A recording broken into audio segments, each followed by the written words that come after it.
So as far as some stretches that you can do for those forearms, think about your wrist position when you're riding.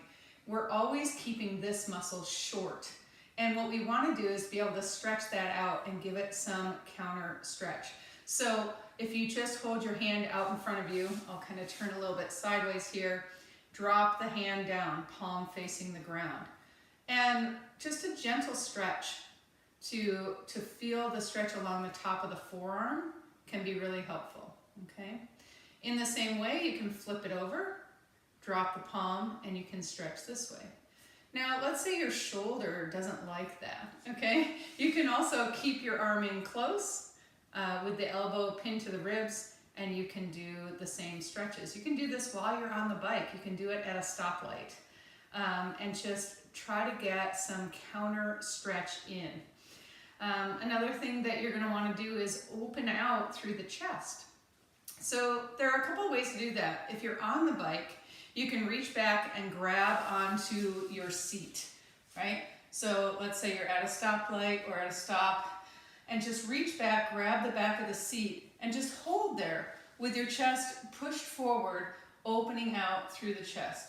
That kind of does a little bit of a counter motion for stretching out the front of the pecs. Also grab opposite elbows or opposite wrists behind you. And then something that you can do to really kind of accentuate that stretch is try to put one arm up and one arm behind you. Now, you don't have to have your hands touch in order for this to work, but this is just taking your two shoulders in opposite ranges of motion and just holding it there. So whatever you can do to hold it there. Now, think about the motion here. So this shoulder is being pushed, tipped forward, the shoulder joint, and I'm getting some backward motion, right? This one is the opposite. It's kind of turning in, and I'm getting a little bit of stretch in through here, okay? So you can do this and then switch sides. And again, you don't have to be able to touch your hands, although if you do want to practice that, it's a really, really good stretch for the shoulders. You can even grab a towel or a strap or a t-shirt or anything, and you can try to get that and then walk your hands up the towel or up the strap and just hold it there for maybe 30 seconds, okay? So these are things, shoulder shrugs, shoulder circles. And then I want to talk a little bit about strengthening the shoulders.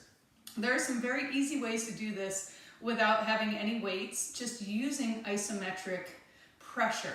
And so pulling your shoulders in and squeezing is kind of activating this muscle here, but we do a lot of that, right? We do a lot of this. We don't strengthen the back muscles very much when we're riding a lot. So what you want to do is the counter to that would be to squeeze your shoulder blades together in the back. So elbows pinned down at your hips, and you're going to squeeze your elbows back as if you're trying to get your elbows to touch. Now what that does is in between your shoulder blades in the back, I want you to imagine that you've got a pencil stuck there and you're trying to hold it there without it falling. So you're squeezing back the shoulder blades, holding for maybe 5 seconds and then releasing. So then squeeze back, hold, and release. This is working a lot of those upper back muscles, some of the smaller stabilizing muscles that are counter to all this pressure here. So we want to stretch the front and we want to strengthen the back.